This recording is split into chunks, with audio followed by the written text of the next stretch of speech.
Hello, let's talk about capacitors and root mean square, or the average value of a wave. RMS is a very useful quantity because it helps us determine the average value of the wave. So for instance, when you buy an equipment or a tool that operates with AC voltage, the rated voltage that you see on the specification is probably the RMS because it's the average or the value that they give you as a standard nominal value.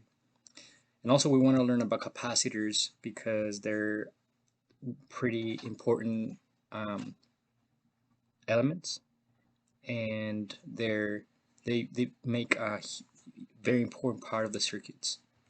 So the objectives are to become familiar with the basic constructions, or at least understand how capacitors will charge and why some capacitors can hold more charge than others. Also, we want to be able to determine the transient or time varying response or characteristics of capacitors in a network. So the first thing we want to do is understand how capacitors work and how companies fabricate them. So capacitors are basically conductors and insulators put together in a sandwich. That's the basic construction. So you have two plates of conducting material, say silver, copper, some conductive material. In the middle you have insulating material or dielectric.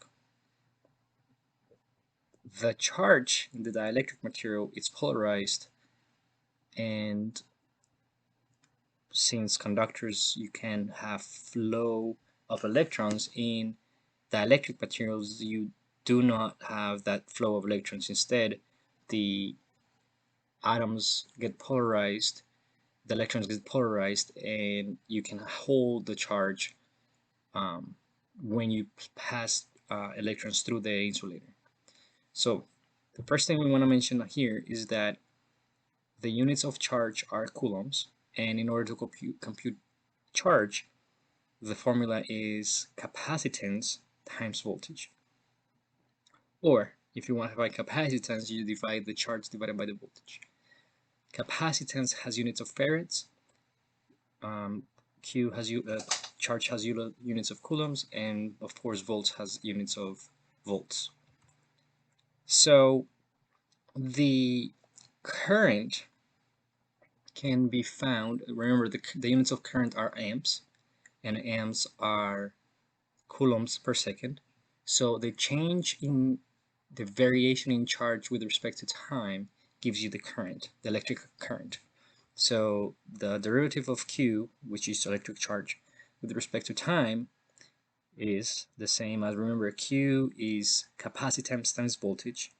So the difference of the capacitance, which is a constant, times the voltage, which is not a constant. Voltage is just a function. Remember that we've said before that for AC circuits, let me see if I can write here. Not sure if I can write or not.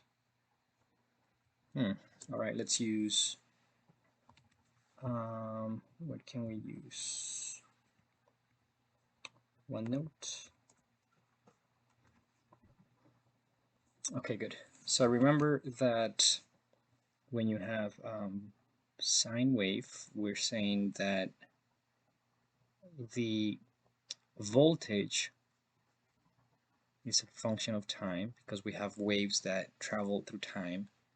And obviously we're saying that the electron, which is an electromagnetic field, right? We're saying that the electrons, instead of having a straight movement, they have a sinusoidal wave, okay?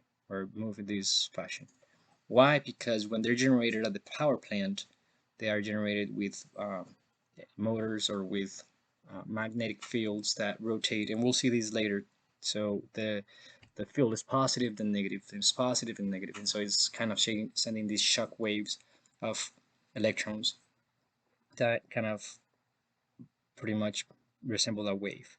So the function that let us describe this mathematically is pretty close, or it is a sine wave, where we have our omega t and sometimes we can have an offset, depending, for instance, if it's one phase or three phase, uh, power. So that's the mathematical construction. So remember that this is a variable, is the time. So when we go back to our definition of current, we can find that the current is the derivative of the voltage times the capacitance, okay, in a circuit that has a capacitor, right? So in this case, the point I'm trying to make is that we have a function that we know that is voltage, and the capacitance can be found pretty easy as well. So how do you find the capacitance?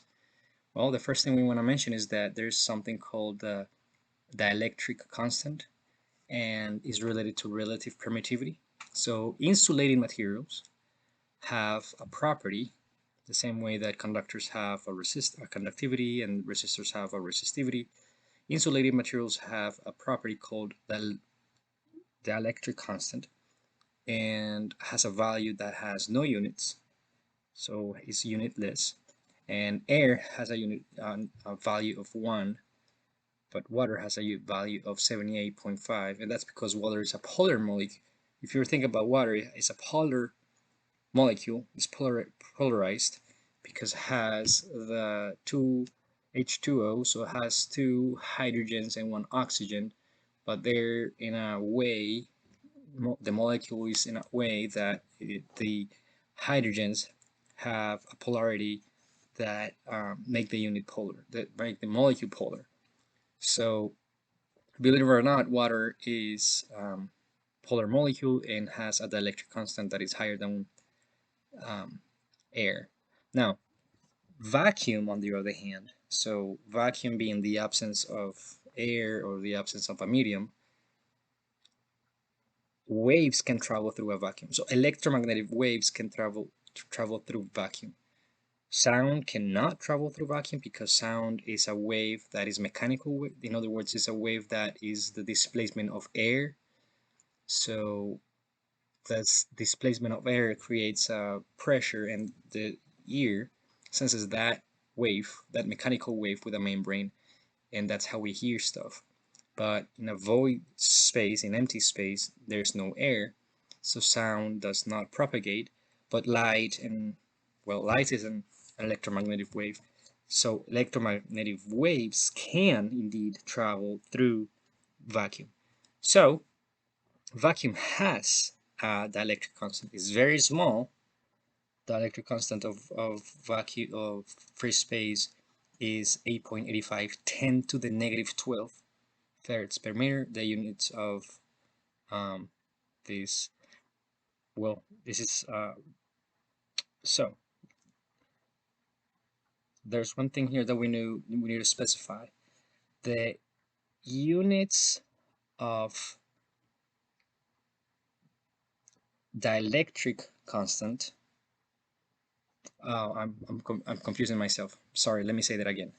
So the relative permittivity has no units. I misspoke earlier. The dielectric constant has units. The dielectric constant is units of farads per meter. So farads is capacitance, meters is distance. So is units of capacitance over distance. And the units of the dielectric constants are farads per meter. But the relative permittivity has no units. Okay, so you need to be careful because people get confused. I just got confused again. People get confused all the time when somebody mentions dielectric constant or relative permittivity. They're related, but they are not the same thing. The dielectric constant can be measured experimentally with network analyzers and with cavity perturbation methods, and the units are farads per meter. But in order to compute the relative permittivity, you use this formula, which is epsilon. Epsilon is dielectric constant. Epsilon r is the relative permittivity. Do not confuse with permeability, which is a magnetic constant. We'll talk about permeability when we talk about inductors. Right now we're talking about permittivity. The letter is epsilon. So the relative permittivity, which is epsilon r, right here, can be computed based on the dielectric constant of the material that you measured experimentally. Water is 78.5, as we mentioned, divided by the dielectric constant of free space or vacuum. Okay, so the dielectric constant of free space is very small. It's picofarads. It's 10 to the negative 12. It's, well, very close to zero. And in other words, is 0.11 zeros and then 885. So this is a very small value, but still there, right? Still a number. So the relative permittivity, once again, is the dielectric constant of the material divided by the dielectric constant of free space. Now, why is that important? Because Maxwell equations, which at some point, if you haven't seen them, you will see them later, which are the equations that describe electromagnetic fields, use the relative permittivity and the relative permeability. Or relative permeability is the permeability of free space. Relative permittivity is the permittivity of free space. So this to say that when you have epsilon zero, which is your dielectric constant of free space, and your relative permittivity can be found to express data. When you buy a capacitor, you have to be careful if they give you the dielectric constant or the relative permittivity. They're related, just multiply by the constant of free space or divide by the free space dielectric constant. But anyway, the point is that the capacitance C is the dielectric constant epsilon times the area of the plates, the area of each plate. So you take the distance of the plates and find the area divided by the distance between the plates. Okay, that gives you the capacitance. So when you try to find your current, you just need the capacitance and the derivative of the voltage with respect to time. That is how you find your current mathematically, your electric current. So this is one example. So if they give you the area and they give you the dielectric constant of a material, which in this case is air, you find the capacitance. You just have to multiply those, divide by the other thing, and just divide by the distance of what they give you. This is 0.1 millimeters. The area is 0.02 meters, and you find a value of 11 or 1700 picofarads. So this is a pretty common capacitor, 1700 picofarads. That means that if it was made out of air, you would have a 0.1 millimeter distance between the plates. Now there are other much bigger values. There are 2000 picofarads, and in that case you would just have to increase the distance. Well, you have to vary the distance or vary the area or change the material. So those are the three things that you can vary in a capacitor to increase or decrease the capacitance. The dielectric material, which could be air or barium titanate, or there are plenty of materials that people use or companies use, or you can vary the distance between the plates, or you can vary the areas between the plates. All right, so let's do an example. It says that this figure right here, A, B, C, and D. This is B and this is D. It says that there's a capacitor with 1 microfarad, is 1 10 to the negative 6 farads, and it's saying that there's a voltage V of t, is a voltage of a function of time, and they want us to plot the stored, so the charge and the current through the capacitor versus time. So they didn't give us a function at this point, but they gave us a graph, which is the same thing. You can get a function from a function, you can graph something pretty easily. So in this case, they're telling us that there's a total time of 5 microseconds, so it's a very small time. And the first 2 microseconds, the voltage increases to 10 volts. The next from 2 microseconds to 4 microseconds stays the same voltage at 10 volts. and then in the last microsecond it reduces back to 0. So if we want to find the charge, we know that charge equals capacitance times voltage. So if we're saying that this is time and this is voltage, and there's a graph like this, so evidently there's going to be another graph for charge that is going to have a behavior similar to this because they're linear functions, right? They're not multiplying by a squared or dividing by 3/4. It's 1-to-1 ratio.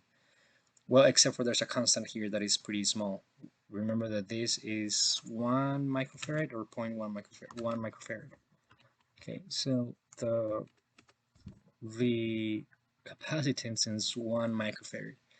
1 microfarad is the same thing as 1 times 10 to the negative 6 farads, very small. So if we say that 1 times 10 to the negative 6 microfarads or farads times voltage, so in the first case we have from 0 will be just 0 multiplying times 0 is 0, and then in this case is 10, so this times 10 is going to be 1 times 10 to the negative 5. Okay, and so it will be the same thing, and then 10 stays the same, and then it's going to reduce back to 0. So this is units of 1 10 to the negative 5 is the same as 10 times 10 to the negative 6. So this is the same as 10 microcoulombs. And then we get, yeah, we get microcoulombs right here. So to 10 stays at 10, 0 to 10 remains 10, and then goes back to 0. And then we want to find their current, and the current is, if we want to find the current, remember the current is charge divided by time, Q divided by time, and we know by now, I don't have any space here, let's go over here. So charge is this graph. So we're saying that, for instance, in the first case we have from 0 to 10 times 10 to the negative 6 divided by time, and time is in microseconds, so is from 0 to 2, so it's 2 times 10 to the negative 6, negative 6, negative 6, this is equal to 5. So let's see, and yes, we have volt, it's going to be a current of 5 amps, then it's going to go back to 0 because it's not, there's no change of charge with respect to time. Remember, the current is the derivative, and there's no change, there's no derivative. And then this is a negative slope, therefore it's going to be a negative current, sorry, and then it's going to be, the slope is 10, so that tells us that is negative 10 amps, correct? So if this is 10 to the negative 6 divided by 1 to the negative 6, that is just minus 10. Okay, because the slope is negative. Now, if you want to do the second method, which is doing the derivatives, it's even simpler. Now, you know here that the current is the capacitance times the change in voltage with respect to time. The capacitance is 10 to the negative 6. The voltage is 10 volts. So the time is 2 microseconds. That gives you 10 to 10 times 5 times 10 to the 6th power voltage per second. But what we want is current. So what we need to do is the capacitance times that value. In that case, we get 10 to the negative 6 times 5 for 10 to the negative 6 is 5. Okay, so that's going to give us the first 5 amps, which is this straight line right here at 5 amps. And for the second case, which is the negative slope, is the same thing. Negative 10 volts divided by 10 to the negative 6 is minus 10 to the 7 power, but you have to multiply that times the capacitance, which is 10 to the negative 6. That tells you that that multiplication is just negative 10 amps. So very easy stuff. Now, to find the voltage, by now we know how to find the current very easily, and they gave us the voltage before, but you can also find the voltage from the charge by doing the integral. Okay, so the integral of the current with respect to time gives you charge, and the voltage is one of the over the capacitance times the integral of the current with respect to time. So in other words, this is the formula that we did before. Voltage equals charge divided by capacitance. But if you have a formula that tells you a function, because a function well, mathematics functions are very useful to describe the mathematical behavior of phenomenon in time or in space. So if the charge is not continuous but is varying in time, then it's going to be a function. Therefore, voltage is just one over the capacitance. This is just a computation, a constant, times the integral from a time 0 to a time whatever you want, 1 second, 3,000 seconds, whichever you want, depending on the problem that you need to solve. And you just have to find the integral of the current with respect to time, obviously plus the initial voltage if depending on the potential where your circuit is starting from. So let's do another example. Let's say the current in a 0.1 microfarad capacitor is given by, and this is the function they're giving us, 0.5 amps times sine of 10 to the 4th power t. And then we want to find the Q. The only thing we have to do is find the integral of I. And good news is that this is very easy to do by your calculator or by Python even. I'll show you how to use Python to do this kind of stuff.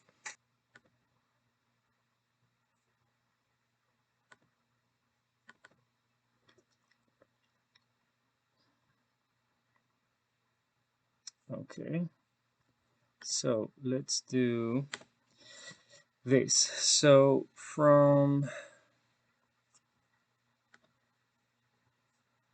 this is what we did before, so let's jump to,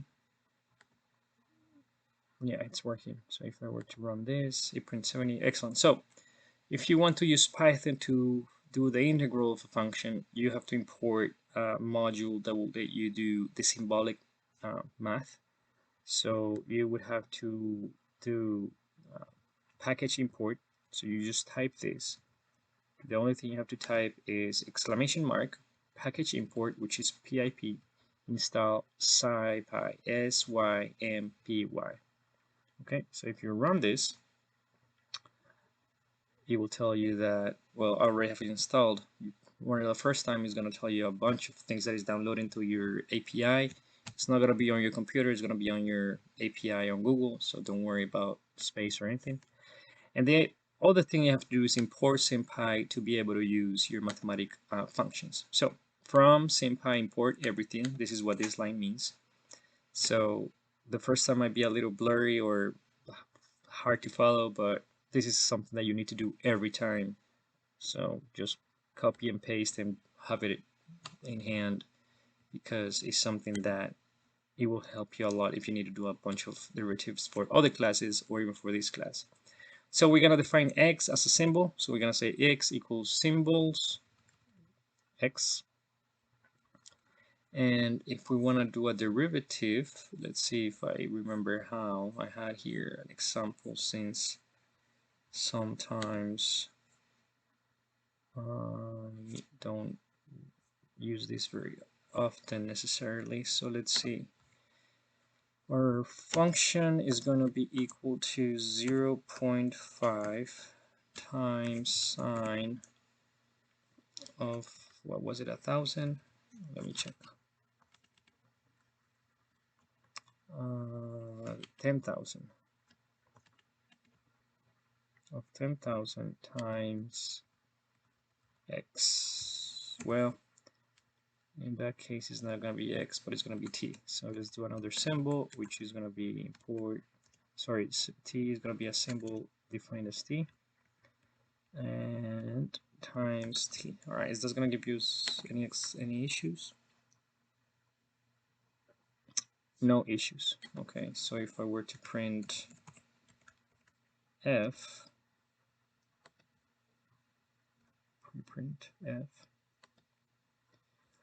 0.5 sine, sorry, but I need to say t instead of x. Excellent.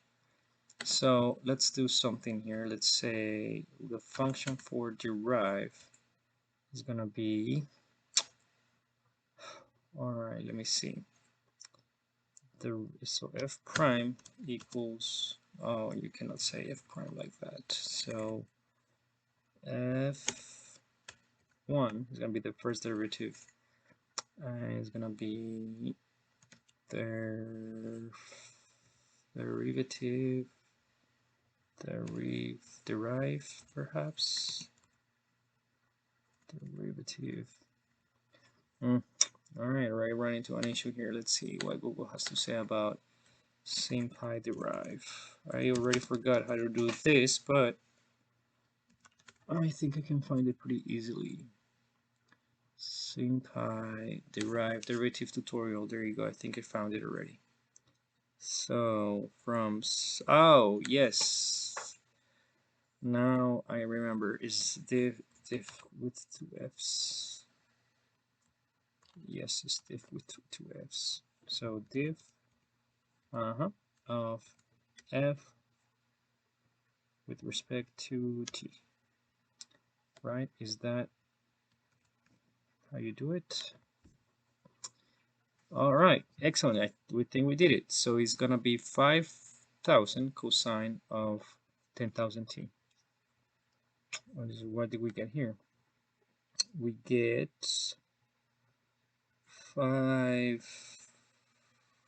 Oh, but we don't need to derive. We need to integrate. So sorry.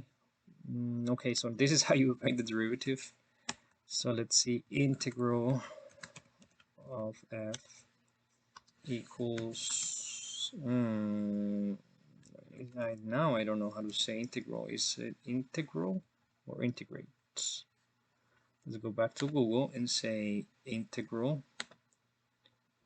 sim pi integral, and let's see, there's an example here. Integrate, so it is integrate. Excellent. So integrate, we're gonna say f, and we're gonna print int f. Okay. Integrate is not a capital I, it's a regular small lowercase I. Integrate. Okay, good. So I think that now we're going somewhere. So it's -5 e to the -5 times cosine e to the -5. This is not the Euler number. This is 10 to the -5. Okay, so this is basically engineering notation. So this is cosine of 10,000 times t. And what did we get here? We get, yes, look, we got the same thing. We got 0.5 10 to the -4, which is the same thing as 5 10 to the -5. 10,000 t. Excellent. So we did it. This is the integral. This is what you would be able to find when you calculator, or if you would do it, just gonna do it by hand. So we found the integral. Okay, but the point there is that the integral will help us find the charge that we're trying to compute. With the charge, we can find the voltage. And we said that there's a constant here called C, which is 0.1 E, engineering, -6 microfarads.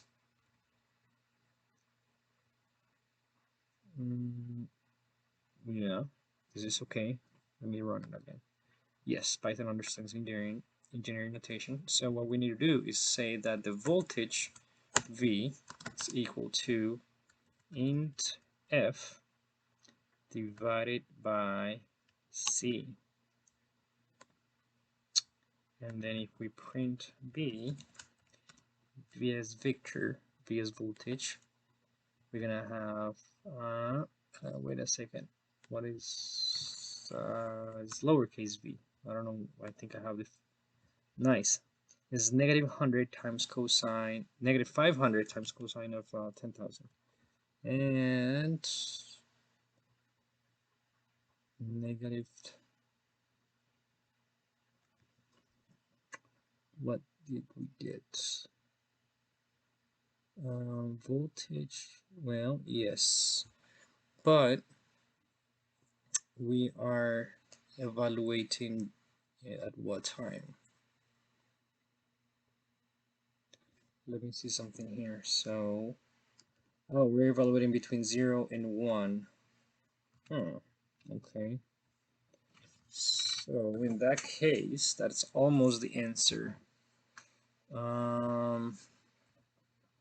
This is negative 500 cosine of 10,000 t, and this is positive 500, and it's because we still have to evaluate between 0 and 1. So cosine of 1,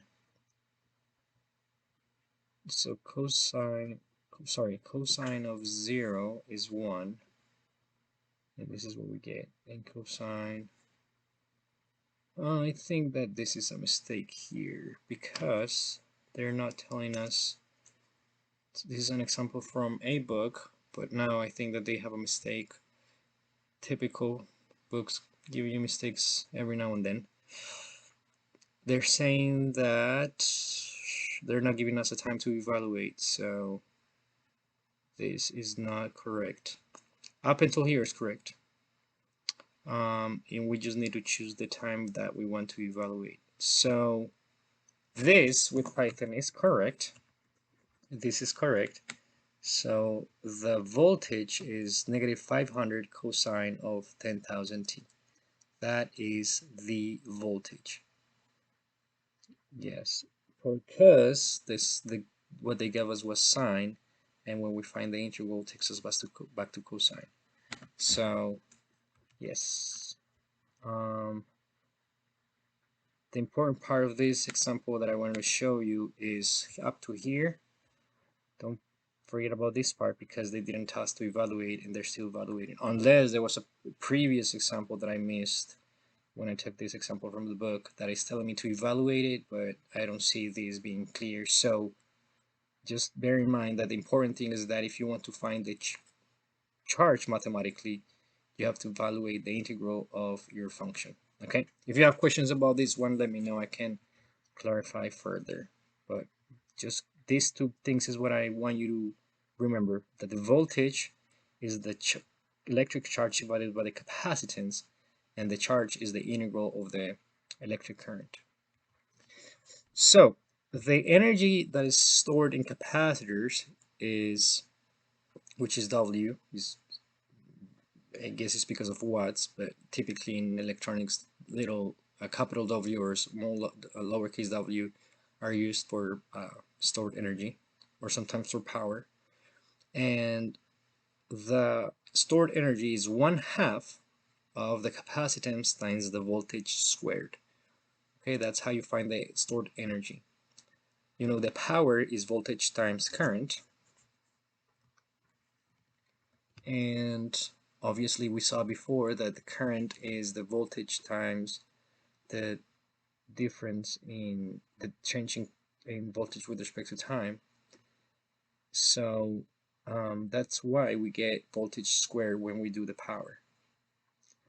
Okay, so you can also do this in an integral depending if you have a function or if you have time to evaluate. If you have the time, the period of time that you're concerned with, then you can find the power using the integral of time 0 to time unknown. Okay, so these are the ways that you can use to calculate the stored energy in capacitors. Sometimes this is very useful when you're designing equipment, because you need to know when you start the unit what is the energy available for the unit to start. So from here, is directly from here, you get start capacitors. So when you get run capacitor and start capacitor, they come from this guy. So when you start a system that is completely off, the capacitors have a charge so that the motor can overcome the torque and gain the inertia. Those start capacitors have a bunch of charge that we can compute with the stored energy. This is another example, pretty simple. Let's say that we have the voltage this is in time, it's in seconds, and the first part of the let's say there's a ramp of voltage increase because of the AC turning on, so there's the compressor, the RPMs are speeding up, and you have 1,000 times T is the voltage, and stays steady for 3 seconds. Then it's noticed that the temperature was correct, so it turns off, and it takes 2 seconds to go all the way back to 0. So if we want to find the current, is just the capacitance times the changing voltage with respect to time.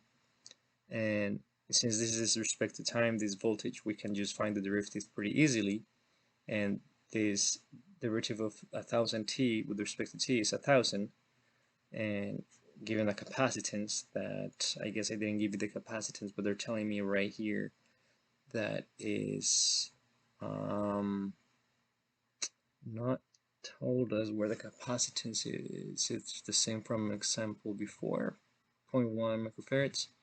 Yes, so you just multiply 10,000 times 10 to the negative, 1,000 times 10 to the negative 6, yes, it's 0.3. It's 0.003. Sir, my bad. It's 0.001. All right, let's do this. I confused myself again, so let's go ahead and check. This is one block of code. So we don't need to do the derivative. We know the derivative of 1,000 T with respect to T is 1,000, right? 1,000, that's the derivative. So the voltage is 1,000. The voltage respected. So the V dt. Let's do this correctly. dV dt equals 1,000. And the capacitance, let's see if there's the same one from before, capacitance is 1 e to the negative 6. So if we want to see what this is, we just do print, and we say dV dt times, let's see, what is this? Yeah, 0.001, which is the same thing as 1 to the negative 3, 10 to the negative 3. All right, so for the second time, the derivative of 1,000 is 0 because it doesn't have any t. The derivative of 1,000 with respect to t is 0. So you have 0 again. And the derivative of 2,500 minus 500t is going to be 0 minus 2,500t, and it's from 3 to 5. So we need to do the capacitance times, this is negative 500t, the derivative is just 500, multiply times 10 to the negative 6 is going to give us negative 5, 10 to the negative 3, or negative 0.005. So go ahead and do this in your calculator, but it's evident that it is going to give you this number.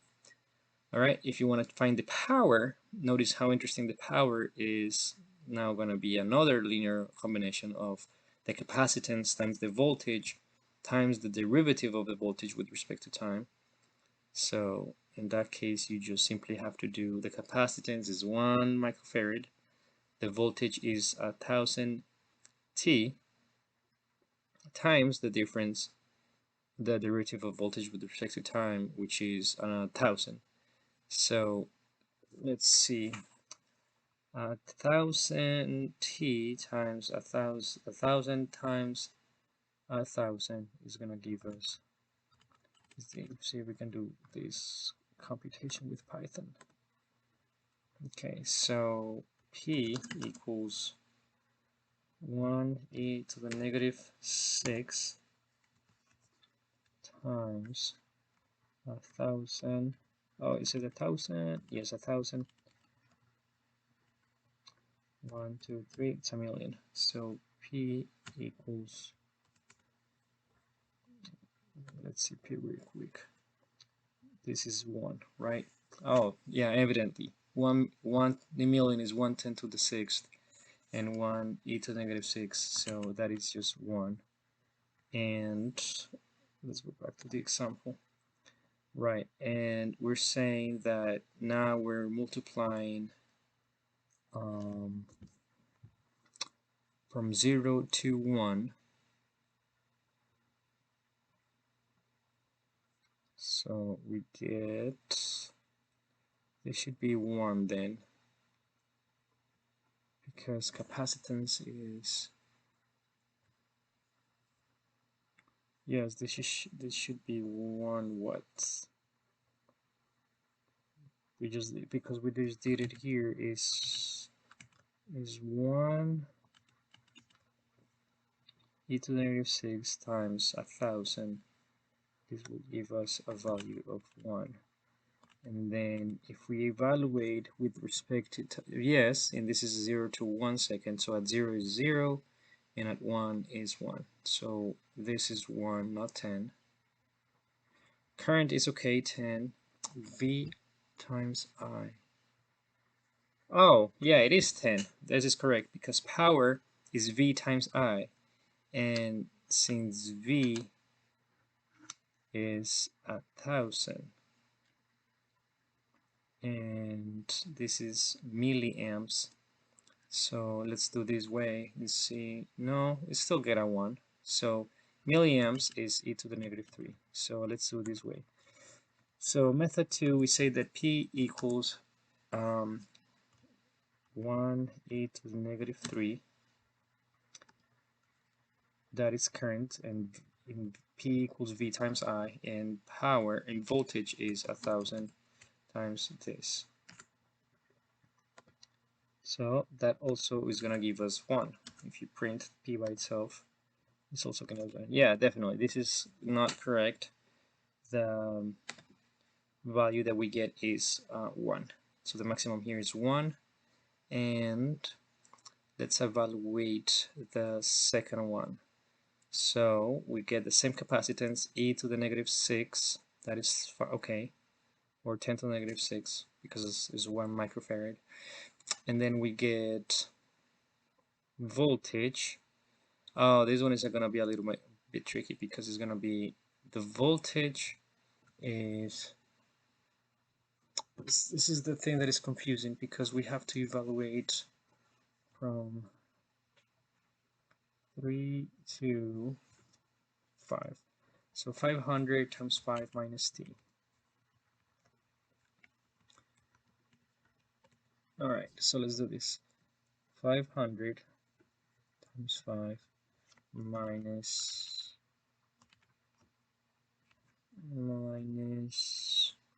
t. And this is from 3 t 5, right? Yes. Okay, so first of all, I don't know why they're showing us this in such a nasty fashion. This is 2500 minus 500t. Okay, so when t equals 3, we get 2500 minus 1500. This is equal to 1000. When t equals 4, we get 2500 minus 2000 equals 500. And when t equals 5, we get 2500 minus 2500 equals 0. So that is for the voltage. So the voltage is 3 seconds is 1000. So this is 1500 0. And if we want to do P, power equals V times I, we want to do that at t equals 3, we get 1000 times, what was the current? The current is negative 5 times, yes, this is correct. So this is negative 5 times 10 to the negative 3. So 10 to the negative 3 cancels out with 3 zeros, and then we get a negative 5. Excellent. So this is okay. And yes. So let me check the first one more time. When t equals 1, we get 1000. and the current is 10 to, oh, it's 10 to the negative 3. So this is good. This is okay. Yeah, it's not 1 to the negative 3. It's 10 to the negative 3. I don't know why I said 1 to the negative 3. So it's 1000 times 10 to the negative 3. So 10 to the negative 3 cancels with 3 zeros, and then we have a 10. No, this graph is okay. So yes, it was bothering me that I couldn't figure out that part, but now we understand. We just needed to evaluate the time. So this particular example ended up more being about evaluating piecewise functions and not about the concept of charge as much and pressure and power and voltage. But the point is how to get the power and the current and the voltage, and these are the formulas right here. So we know the power equals voltage times current, or you can also use this formula, but I think it's a little more complicated. Now, capacitors in series and parallel, we should have seen this already in your circuits class. Remember that when you have capacitors in series, is opposite to what we see in resistors. Capacitors in series is 1 divided by 1 over capacitor 1 plus 1 over capacitor 2 plus 1 over capacitor 3. And when they're in parallel, you simply add the capacitors. Okay, in parallel, the currents add up, and that is a pretty important concept to remember. So let's get ahead and check our software scales. So let's go ahead and go to Multisim.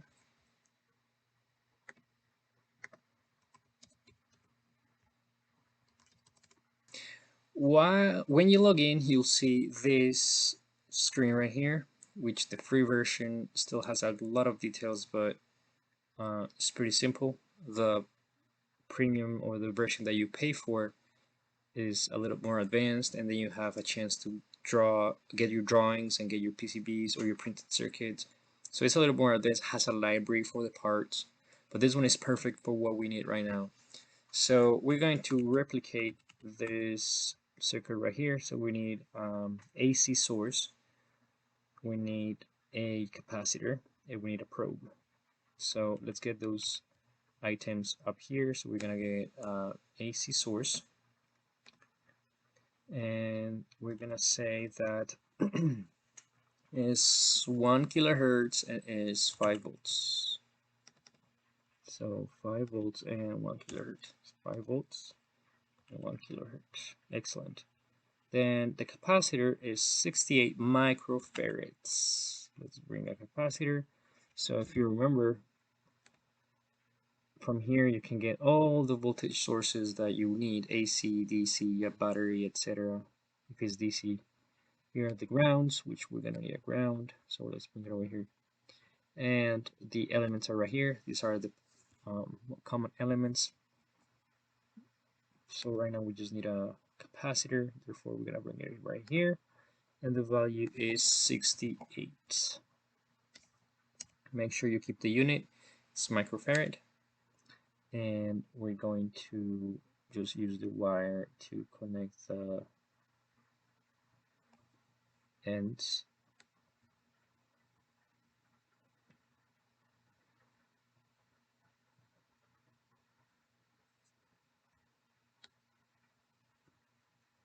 If you don't have a mouse, then it's going to be quite a struggle. And then we're going to connect the capacitor on this end to the ground. See, where's my ground?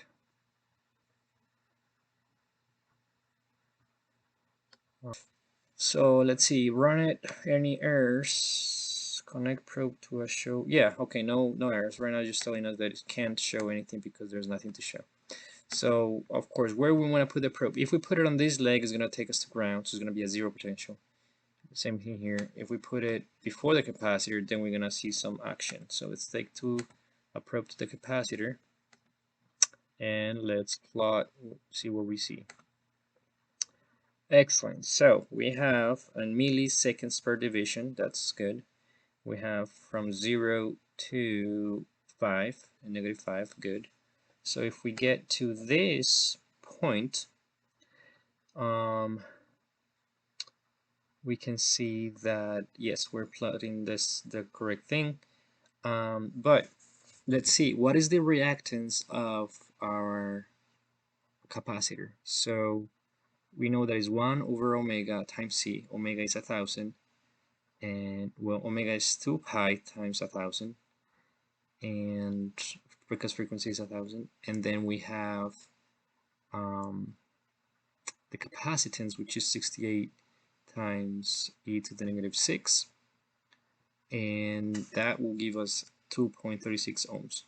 If we want to find what is the current, we simply have to do Ohm's law, which is V equals IR. R is the reactance. Of course, in this case, it's not a DC circuit. So we just divide times the current, and well, in this case, we want to find the current, so we divide by the reactance, and it's going to be 5 volts, which is our amplitude, divided by 236 is 2.13 amps. So let's see what answer we get for the current. So we go back to schematics, and we do, instead of a voltage probe, we do a voltage and current probe, and we plot to see what we see. We're gonna get that the current is on the right axis, and it has an offset of around 90 degrees.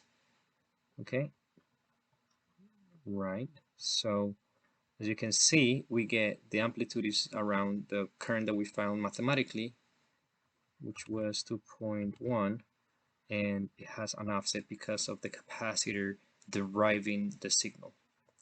Okay, so go ahead and create an account. It's for free, and please go ahead and get this circuit and change the values and start playing with the frequency, with the voltage, and get familiar with this simple circuit.